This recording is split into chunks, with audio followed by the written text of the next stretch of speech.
Bom pessoal, estou de volta para trazer mais análise para vocês, como sempre, vindo aqui no canal para trazer análise diária. Hoje não vai ser diferente, hoje a gente vai falar de Bitcoin, hoje a gente vai ver como que está o mercado e onde que estão as melhores oportunidades. Sei que nesse momento de queda muita gente acaba se desesperando e acaba deixando passar muitas oportunidades. E hoje eu quero estar te mostrando aqui as melhores oportunidades para que você consiga se posicionar de forma mais adequada. Não cometa erros nesse momento de mercado, principalmente onde o Bitcoin está agora. Sei que muita gente vai ficar observando ou procurando a direção correta, se vai cair muito, se vai subir muito. Não é dessa forma que a gente precisa ou que a gente tem que trabalhar dentro do mercado, mas sim sabendo aproveitar todas as oportunidades, independente de direção, tá bom? E ó, se você está chegando aqui pela primeira vez no meu canal, seja bem-vindo. Meu nome é Luiz Santana e aqui no meu canal eu trago diariamente conteúdos como esse, tá? Análise de Bitcoin, análise de altcoin, token de inteligência artificial, conteúdos para que você fique informado com o que está acontecendo com o mercado e também conhecimento. Sempre vindo aqui todos os dias para trazer conteúdo e trazer conhecimento. Esse é o principal, tá? Para que você consiga surfar o próximo ciclo de alta que pode acontecer agora em 2024. Então, se você não está inscrito, se inscreve aí, se o vídeo te ajudar, deixa o seu like, que isso ajuda o canal também, tá bom? Enfim, sem perder mais tempo, vamos entender aqui o que está acontecendo com o Bitcoin principalmente. Depois a gente vai lá pro Ethereum, tá pessoal? A gente precisa observar o Ethereum também, porque o Ethereum pode dar aí boas oportunidades nos próximos dias ou nas próximas semanas, tá bom? Já observando aqui Bitcoin, veja que no semanal a gente teve uma queda bem expressiva para o Bitcoin na semana passada, devolvendo toda a valorização que a gente teve na semana do dia 19 de junho. Por quê? A gente teve aqui, pessoal, uma valorização por euforia, por possibilidade de sair ETF de Bitcoin. O mercado lateralizou com a incerteza se ia sair ou não. E depois a gente teve a SEC dos Estados Unidos postergando o ETF de Bitcoin para 2024. Agora em setembro, falta 12 dias aí, para a gente ter a postergação ou aprovação do ETF da BlackRock. Provavelmente eles posterguem para 2024 também. Com isso, a gente pode ter um pouco mais de volatilidade, tá? Obviamente aconteceram outras coisas aqui nessa região, onde o Bitcoin perdeu em 28, a gente teve valorização de título, a gente teve ali o relatório que divulgou que a SpaceX vendeu os seus Bitcoins, a gente teve algumas informações negativas que fez o Bitcoin cair de uma forma mais expressiva, tá bom? Porém, o principal foi a postergação da SEC, porque se houvesse a possibilidade de sair em outubro ou em setembro o ETF, a gente teria o Bitcoin lateralizando mais um pouco. E agora, com a possibilidade de sair para mês de setembro, a gente pode ver a mesma coisa, o Bitcoin lateralizando. E se houver postergação, obviamente a gente vai ter volatilidade, onde a gente vai ver essas volatilidades e a gente vai tentar surfar essa volatilidade em trade ou em montagem de carteira. Eu vou estar mostrando isso aqui para você, mas é importante a gente observar todo o contexto, tudo que está acontecendo, principalmente o contexto gráfico, tá? Veja que nessa região aqui a gente tem uma região de fundo em 25 mil dólares por unidade. Tinha falado para vocês sobre essa região de fundo. E o que eu acredito nesse momento, isso é o que eu, Luiz, acredito, tá? Não é uma certeza do que vai acontecer, é apenas uma crença, tá? Eu acredito que a gente pode ter uma lateralização nesse momento. Essa queda, ela poderia de fato ter acontecido, como aconteceu, e o que a gente pode ver é uma lateralização mais extensa, como acontece em todos os momentos antes do ciclo de alta. Em todos os ciclos de alta passados, a gente teve uma grande lateralização e depois dessa lateralização confirmou como uma lateralização por acumulação e depois a gente teve participação pública, ciclo de alta. Quando que vem a participação pública, Luiz? Quando a gente tem diversas notícias positivas, como por exemplo, aprovação de ETF, halving acontecendo, que vai acontecer agora em 2024, diminuição de taxa de juros e várias outras coisas acontecendo, trazendo pessoas para o mercado cripto. Com essas pessoas vindo para o mercado cripto, a gente tem a participação pública. Obviamente, o institucional não quer perder essa possível grande valorização através da participação pública que movimenta o preço do Bitcoin. A gente tem a entrada de institucional também, mais dinheiro de institucional, e com isso a gente tem um ciclo de alta acontecendo, tá? Então, por esse motivo, eu acredito que a gente tem uma possível formação de lateralização. E essa lateralização, obviamente, é por acumulação. A gente não tem grandes despejos, a gente não tem vendas de institucional, a gente tem algumas vendas ali, só que vindo de sardinhas, e o institucional está absorvendo essas vendas. Então, o que a gente está vendo é um movimento contrário de um topo de mercado, por exemplo, tá? O que a gente pode estar vendo aqui é simplesmente a formação de um fundo, confirmando com essa lateralização para o início do ciclo de alta. Então eu acredito que a gente pode ter aqui, nesse momento, uma formação de lateralização, isso para médio prazo, quando a gente vai observar o gráfico semanal. Quando a gente vai observar o curto prazo, onde está todo mundo agora observando o curto prazo, todo mundo observando o ruído do Bitcoin caindo para 25, possibilidade de cair para 20, não tiro de cogitação Bitcoin cair para 20, tá, pessoal? Existe sim a possibilidade do Bitcoin cair para 20 mil dólares por unidade, não descarto Bitcoin cair um pouco mais, porém, o que você precisa ficar de olho aqui no curto prazo ou no curtíssimo prazo é o seguinte: se o Bitcoin cair um pouco mais, toca aqui nessa região de 25 mil dólares, ultrapassar, voltar e fechar acima dessa região, voltar e fechar acima dos 25, a gente vai ter uma formação bullish, a gente vai ter uma formação super positiva. Por quê? Ele vai mostrar aqui pra gente que essa formação ou esse toque abaixo dos 25 foi por captura de liquidez. Toda a liquidez que tinha nessa região foi sugada por institucional, o preço voltou para cima dos 25 por pressão compradora, obviamente. Aqui a gente vai ter muito volume vindo de venda e de compra, e com isso, com essa volta acima dos 25 mil dólares por unidade, ele pode formar um fundo mais alto, e através dessa formação de fundo mais alto aqui a gente vai ter boas oportunidades. Compra para montagem de carteira, para quem não comprou ainda, quem quer estar se posicionando. Trade, para quem quer estar pegando um trade, um swing trade, um position trade mais efetivo no Bitcoin. E diversas outras oportunidades aqui vindo para Bitcoin e para algumas altcoins também. Então, por mais que o preço caia um pouco agora, se a gente tiver essa formação aqui, observe essa formação, tá? Onde ele passa para baixo dos 25, depois volta e fecha acima dos 25.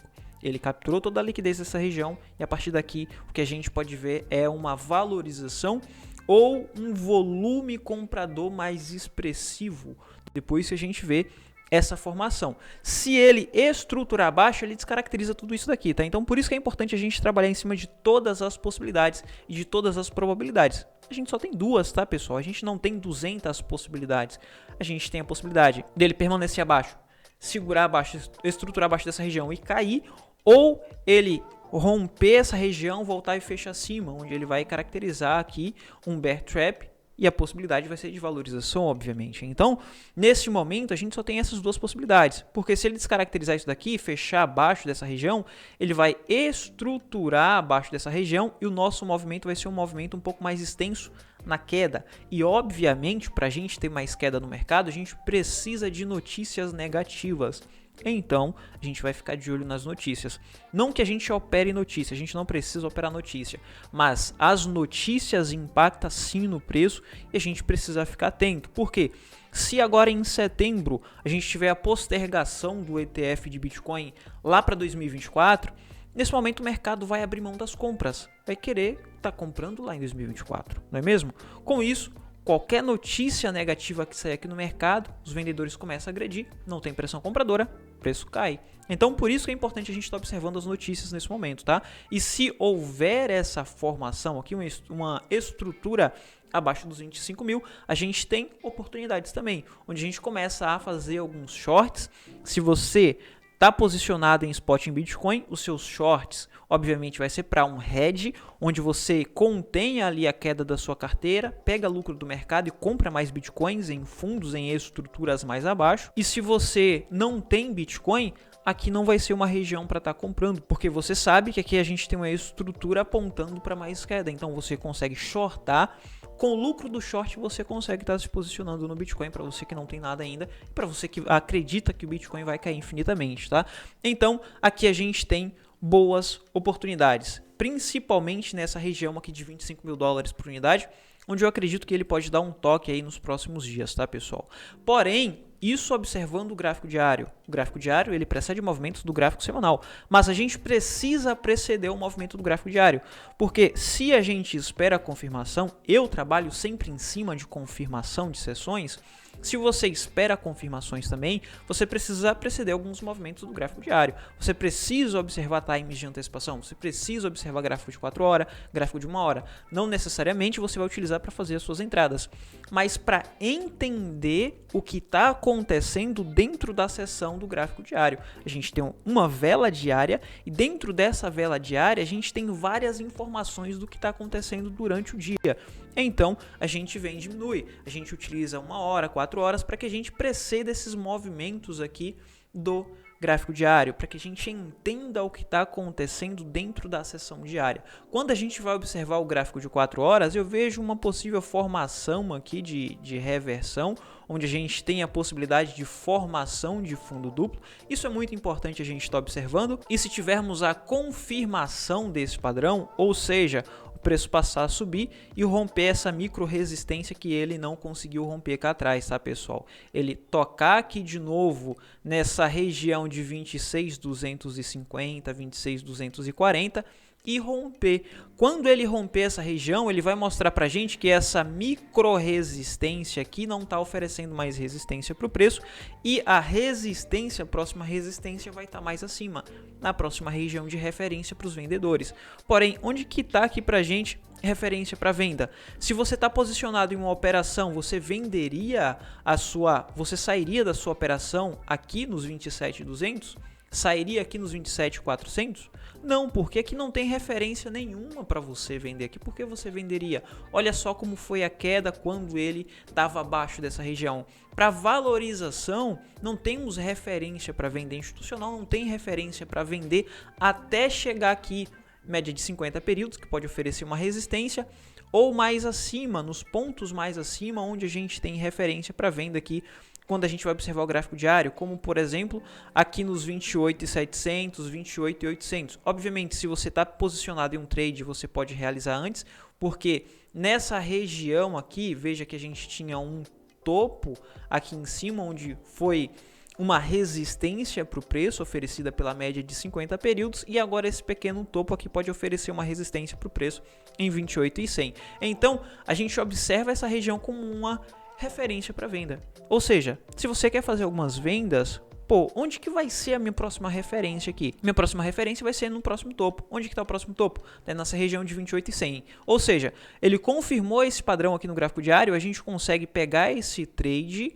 onde a gente tem um risco-retorno bem interessante, e com esse trade a gente tem um stop curtinho, a gente tem um stop de 1,7%, 2% no máximo, com um take aproximado de 6, 7%. Então o risco-retorno fica interessante, quem quer comprar vai querer comprar cada vez mais no trade nessa região, com referência bem longe, porque o risco-retorno está mais interessante. Então aqui fica favorável para quem quer pegar compra, tá, pessoal? Então por isso que a gente pode ter uma valorização mais expressiva depois da confirmação desse padrão.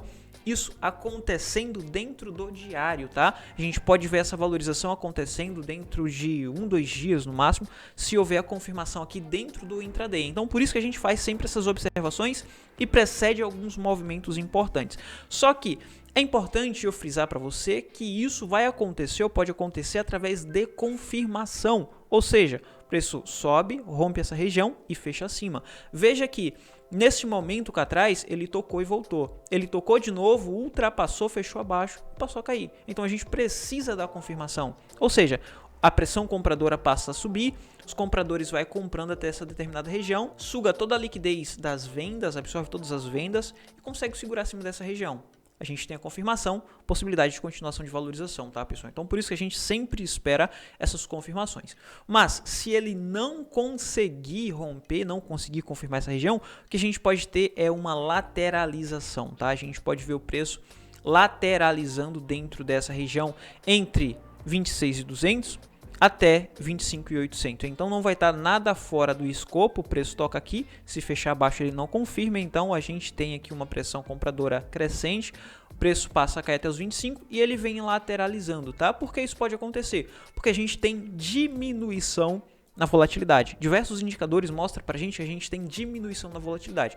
Quando eu vou observar a volatilidade aqui do Bitcoin, veja que a gente tem um volume de 11 bilhões, pouquíssimo volume e muito cuidado também, tá? Porque quando a gente tem pouco volume fica fácil de ser manipulado o preço.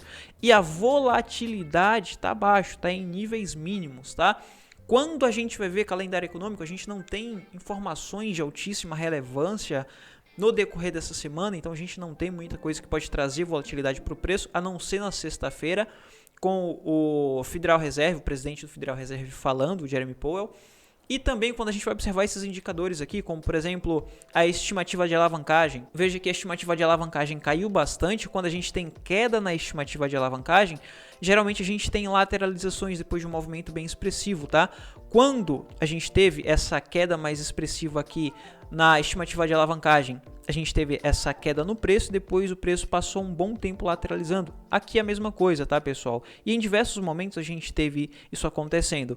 Lembra lá quando o preço tocou em 30 mil? Ele tocou em 30 mil, porém a alavancagem estava caindo. O que aconteceu? O preço caiu um pouco mais, só que ele caiu de forma mais lenta, mais desacelerado, ele caiu mais devagar. Ou seja, quando a gente tem diminuição na estimativa de alavancagem, a gente tem menos ruído no preço, tá? Então a gente precisa observar isso também, porque aqui a gente tem uma queda bem expressiva na estimativa de alavancagem. Quando a gente vai observar mais indicadores voltados à alavancagem, como por exemplo o Open Interest, veja que há uma diminuição nas alavancagens, tá? Isso porque a gente tem também muita liquidação, teve aqui mais de 1 bilhão de liquidação nessa região. Quando o Bitcoin caiu para 25 mil dólares por unidade, obviamente, as pessoas começam a perder interesse em estar fazendo mais alavancagem, e também a gente tem muitos trades sendo tirados do mercado, então a gente tem uma diminuição no interesse, no Open Interest, tá? Então a gente tem um nível mínimo aqui nesse momento em questão de alavancagem, em questão de operação. Com isso a gente tem aqui mais um indicador apontando para a gente uma possível formação de lateralização ou de uma pequena lateralização, porque a gente não vai ter muita volatilidade. Quando a gente vai ver o funding rate também, não temos um funding rate, uma taxa muito expressiva. Veja que quando a gente tinha o preço chegando em topo, cá em 2021, a gente tinha os compradores interessados em comprar e com interesse tão grande que eles estavam dispostos a pagar uma taxa expressiva para os vendedores. Eles estavam operando, super alavancando, independente do tamanho da taxa. Eles pagavam uma taxa super expressiva aqui para entrar em uma operação em long. Então a gente tinha aqui a possibilidade de uma grande volatilidade no preço, porque a gente tinha uma alavancagem desenfreada, uma alavancagem irracional. A mesma coisa aconteceu cá atrás, tá, pessoal? A gente tinha os vendedores passando a shortar e pagando uma taxa bem expressiva para os compradores, para quem estava fazendo long. A gente teve um período aqui depois disso a gente teve um período de lateralização, porque o funding rate passou a diminuir. Agora a gente não tem o funding rate com uma taxa muito expressiva, a taxa está bem padrão aqui nesse momento. Então nesse momento a gente não tem grande interesse em long ou grande interesse em short, ou a gente tem aquele interesse absurdo na compra ou na venda, onde a gente vai ver um ruído mais expressivo. Nesse momento, a gente tem um ruído mais equilibrado, tá? Então, por esse motivo, eu acredito que a gente pode ter aqui o Bitcoin lateralizando um pouquinho. E se tivermos essa confirmação, a gente pode ver um pouco mais de valorização, mas enquanto ele não romper essa região de 26.300, 26.200, a gente pode ver o preço andando de lado, e se romper para baixo, obviamente a gente tem a nossa queda aqui até os 25, onde a gente já sabe o que fazer se o preço chegar nos 25, tá bom? Vindo aqui para altcoin, pessoal, já me estendi um pouco aqui no Bitcoin, mas já vindo aqui para altcoin, principalmente para o Ethereum, veja que a dominância do Bitcoin ele vem caindo dia após dia. Isso está me chamando muita atenção, tá? Por quê? Quando a gente tem a dominância do Bitcoin caindo, o Bitcoin está passando a relevância para as altcoins. Então, nesse momento eu passo a ficar de olho aqui, porque se a dominância continuar caindo, chegar nos 47 ou até esboçar um rompimento de 47 na dominância, eu vou passar a estar me posicionando em algumas altcoins, tá? Até mesmo porque já bati minha meta de compra de Bitcoin e neste momento eu passo a ficar de olho nas altcoins ou em algumas altcoins para estar acumulando cada vez mais. Então, nesse momento, eu, Luiz, começo a acumular altcoin, vou comprar algumas altcoins, vou trazer vídeos aqui no canal falando sobre as altcoins que eu estou comprando, mas nesse momento o risco-retorno está mais interessante no Bitcoin, tá? Então, se você quer acumular, fazer grandes acumulações dentro do mercado cripto, vá para Bitcoin. Crie uma meta de acumulação e crie essa meta principalmente no Bitcoin. Acumule uma determinada quantidade no Bitcoin, porque o risco-retorno está mais interessante no Bitcoin. E depois, quando você vê que as altcoins estão dando oportunidade, você bateu sua meta, daí você migra ali para as altcoins e começa a acumular altcoin. E é o que eu vou fazer agora, tá? Eu vou começar a acumular algumas altcoins e eu vou estar trazendo aqui no canal com mais frequência altcoins que eu tô acumulando. Não que você precisa acumular altcoin agora, mas sim você precisa acumular agora Bitcoin, porque o risco-retorno está mais interessante, tá bom? Mas vindo aqui para o Ethereum, pessoal, é crucial a gente estar observando o Ethereum, porque é a principal altcoin do mercado. E veja que nesse momento a gente tem o Ethereum tentando estruturar acima desse suporte. Isso é muito importante, porque quando a gente vai ver no semanal, a gente tem aqui um suporte de fundo, uma referência para compra, e a gente tem a média de 50 períodos também, que é utilizado como uma referência. Quando a gente vai ver no gráfico de 4 horas, veja que ele está lateralizando, assim como o Bitcoin, está tentando formar uma lateralização. E se lá no Bitcoin a gente tivesse rompimento dessa micro resistência no Bitcoin 26.200, aqui no Ethereum 1.695, temos a possibilidade de uma valorização mais expressiva aqui no curtíssimo prazo, onde a gente consegue estar fazendo um trade no Ethereum também. Próxima referência aqui para quem quer vender vai estar nessa região que vai ser utilizado como resistência em 1.800, tá? Mas isso se tivermos confirmação, porque existe a possibilidade do Bitcoin dar um toque lá nos 24.500, 24 mil dólares por unidade e voltar a fechar acima daquela região de 25. Se isso acontecer, como que a gente vai fazer para preceder esse movimento? Um movimento mais expressivo. Você vem, utiliza o gráfico de 4 horas, utiliza o gráfico de 1 hora e observa rompimentos de fundo. Rompimentos de fundo mostra pra gente pressão vendedora e pressão vendedora contínua. Volume vendedor subindo, com isso, confirmando esse fundo, o rompimento desse fundo aqui, ele vai mostrar pra gente que existe a possibilidade dele tocar aqui embaixo, nessa região de 1.500, se ele ultrapassar esse micro suporte, essa pontinha dessa agulhada pode ser utilizado como suporte, mas se ele não segurar, próximo suporte para Ethereum vai estar em 1.400, tá, pessoal? Então, se você quer observar o Ethereum e procurar por oportunidades, você precisa esperar essas confirmações aqui para que você possa estar fazendo seus trades ou as suas compras. Não considero estar comprando o Ethereum nessa lateralização, porque aqui a gente não sabe o que vai acontecer. Nem o mercado sabe o que vai acontecer dentro dessa região, porque do nada pode ser uma notícia negativa, rompe fundo, projeção vai estar aqui em 1.500, 1.400. Então a gente consegue comprar em preços mais interessantes e consegue estar shortando também, fazendo mais dinheiro com o próprio mercado, e com esse dinheiro que o mercado dá pra gente, a gente compra mais ativos para potencialmente fazer mais lucro com a valorização ou com a volta, tá? Mas se ele romper essa região aqui de 1.695, ele vai mostrar pra gente que está começando a surgir pressão compradora, a gente vai ver confirmações, com isso, projeção vai estar lá em cima em 1.800 e a gente consegue pegar um trade mais efetivo aqui no Ethereum, tá bom? Enfim, era isso que eu queria trazer pra você, espero que não tenha tomado muito do seu tempo aí, que o vídeo tenha te ajudado também, tá? E se o vídeo te ajudou, deixa o seu like, que isso ajuda o canal a crescer, e se inscreve aí no canal para que você receba os vídeos que trago aqui diariamente, tá bom? Vou ficando por aqui, te vejo no próximo vídeo, foi!